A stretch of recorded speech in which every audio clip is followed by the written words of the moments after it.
Hello again, welcome to another edition of the Sultan of Small Talk. I'm Chris Carbone, and today we're going to talk about something you are enthusiastic about if you want to make some extra money, and that's selling things on eBay. I've been doing it for 20 years now, and it has been a solid stream of income for me, and I think it's going to be pretty exciting to see what I've done in the past, selling some of the most outlandish, kind of crazy things because somebody's got them and I've got to sell them for them. So let's talk about it coming up. If I were a stockbroker, I would be looking for an elephant. That's the kind of guy that everyone in the brokerage world is looking for. Somebody who's got a lot of money, a fat cat with a lot of investing potential. But in this case, I've been looking for someone like that in the eBay world. Somebody who's got way too much money, not enough sense. They buy anything and everything that's expensive, and then they realize they don't need all this stuff. They're just collecting stuff, and they need somebody to just take care of it for them. Well, I've got such a whale. I've got such a person, and I've got a few of them. And here are some of the things that I've been able to sell because they can't sell it for themselves. Check this out. I've got this one friend. We'll call him Laramie, because that's a good solid name for a guy who buys a bunch of crap. Let's talk about him and his obsession with Chanel. Chanel anything. If the word Chanel exists and it's on this product, he's buying it. He's buying 2 or 3 of them, I'm sure. He tells me, I've got a surfboard, Chris. I don't think I'm going to need it. And I think about Laramie, and I think about all the times I've ever heard him tell me he's gone surfing, how often I've ever seen him dip in the water.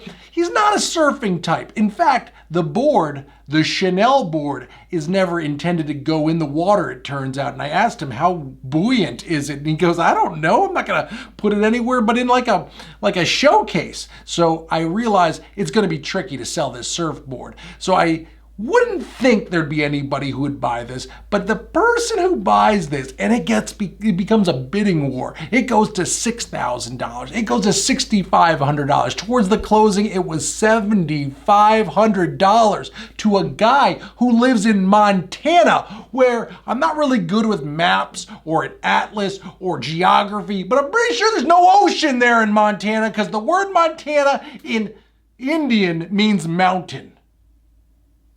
So he's not surfing. I gotta have an admission of truth right now. February 1st, which is tomorrow when this thing airs, I am taking a 1-month sabbatical. I don't know if that really qualifies as a sabbatical, hon. The fact of the matter is I have to fast from all of the buying I've been doing. Amazon and eBay have been a bit of a problem for me, a little bit of a weakness, as it were. So I have told my wife, if I can't buy it locally, we're not buying it, because it's just too easy. And I think at 3 in the morning, I'm very vulnerable. I feel like I need to go ahead and satisfy some need, and I just purchase things kind of methodically, and it's terrible. So I'm gonna go on a fast, so pay attention. I won't be buying anything, and encourage me. Send something in the comments. If you've got a real problem, something you need to fast for, use the month of February. It's the shortest month. I'm using it strategically. I got another guy. Totally different guy. His name is Reichel. Reichel has this Viper. He bought the Viper in 2003. It was just a plain standard black Viper convertible. He loved it so much that he wanted to change it completely 3 years later. And you wouldn't believe it. When the car was brand new in 2003, the black convertible Viper retailed around $80,000. Now, I think you sometimes might lose your mind when you think, I'm going to change this $80,000 investment by putting another $100,000 into it and making it the most badass Viper you've ever seen. Now, admittedly, it was pretty damn badass. The challenge is, how do you find a buyer for such a collectible? I mean, the thing was featured in not 1, but 2 different Viper magazines, and I had the proof and the data to show, and the thing was customized to the T. However, not everyone wants to spend that kind of money on a Viper that was originally $80,000. There's the conundrum. What I had to do there was get real creative. I also thought it would be smart to find all of the Viper Club of America groups that exist and let them all know that this thing existed and it's for sale. And that sure did allow for more people to check it out on eBay, and that did sell, and it was a really sweet deal. What's that, Laramie? You got another Chanel thing you want me to sell? Not a problem. What do you mean it's a doll? Wait, what do you mean it's a doll? How much am I gonna get for a doll? How much did you pay for that? What? All I can say is, this thing is plastic. It's 3 feet tall, and as far as I'm concerned, creeps me the hell out. When you see it, you may laugh, you may smile, you may giggle, but you wouldn't fork over what turned out to be the biggest sale I've ever had on any collectible item. Check this one out. Look at all the photos I took. This is me pausing for picture after picture. Of course, you got every angle, you show every possible look of this, and you appeal to people who love Chanel and bear brick dolls. And there was another bidding war that happened. In the last 3 hours, it went from $7,500 to $12,000 till it finally sold for $15,000. It's plastic, people, plastic. But it's Chanel. Oh, but it's Chanel. Okay, so here's something I thought was pretty crazy. It's an Hermes. I learned it's called Hermes pony. Now, an Hermes stuffed doll, or Hermes, or Hermes, depending on how you don't know how to pronounce it, you could find a similar doll for about $30. You can get a free one on Wells Fargo's app if you sign up for a bank account. But if it's got the name Hermes, or Hermes, what's the name? Hermes. Hermes. Apparently it's gonna go for hundreds and hundreds and hundreds of dollars. Like this one. This other guy, he had not only the tuxedo jacket that was particularly fancy, he also had the teddy bear shoes. And I believe it's a lot like that movie Friday, where sometimes you just gotta coordinate. You gotta go with the tuxedo print, with the hell jacket that matches the crazy teddy bear tuxedo shoes, and sell it to 2 different people and have them bid it up. Check out these 2 items and look at the price they sold for. Now, where'd you get the mushroom shirt? I got to know. Well, the secret is you got to coordinate. Most people don't coordinate. See, you got to coordinate. Yes, that's what you did. You saw me, you saw the mushroom I shirt. said mushroom shirt. Bang, mushroom shirt. Mushroom shirt. But see, you can't stop with the mushroom shirt. You I gotta would've- go on. I'd have stopped that shirt. No, you got to keep going. Okay. Now, let me show you something. Look at that. Oh, you got on a mushroom belt. Gerard, did you know your pops had a mushroom belt on? Yes. But you don't stop there, see? No, you got to can't keep have- going. What you got, a mushroom ring?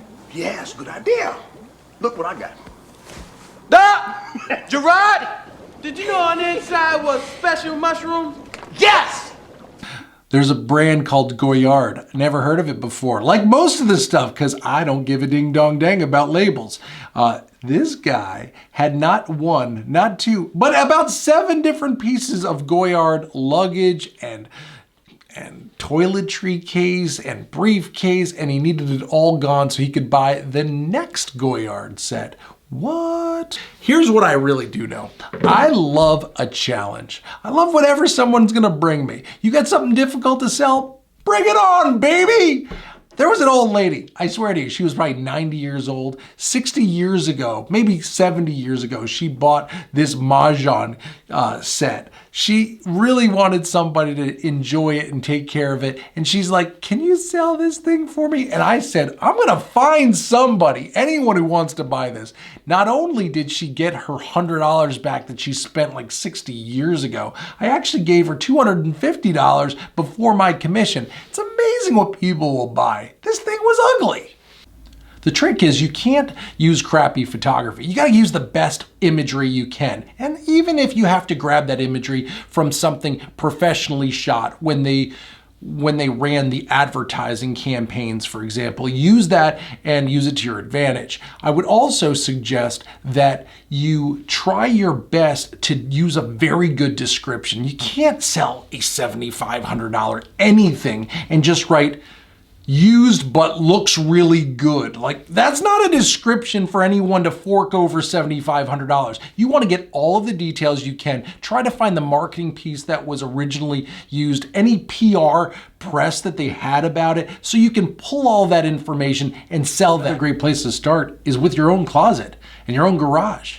You've got plenty of stuff, and I'm sure you can find a better purchaser out there who may want it more than you do. So look at that as inventory to start. So you don't always start out with the big stuff. You got to start somewhere, right? So if you're just getting started, I think a great place to start is go to a really high-end GW. That's my phrase for Goodwill. Goodwill in my town is super fancy. It's like hoity-toity because it's all Bergen County, New Jersey, and people just like unload all their cool stuff. So I've found many a Versace jacket or Gucci jacket there for like $7 to $25. Then you could just toss that on eBay, put in the measurements, take a couple of really good high quality photographs and sell that thing for at least $100. You can do that time and time again. Start building up and showing people that you've got a lot of inventory to sell. So it's kind of like retail arbitrage on a very small scale. So whatever you decide to do, give me a call. Let me see if, no, I'm not gonna help you on that. I just kid, I'm not gonna call you. What I would love you to do instead, why don't you just comment below. Maybe I'll respond. Tell me some of the things you're excited about selling, what you've been able to sell so far. What's the craziest thing you've been able to sell? I'm interested to know. If you love what we're talking about today, smash that like button. Hit the thumbs up. I would dig it. I'm sure the algorithm would appreciate it. And maybe this thing will be seen by more and more people across the globe.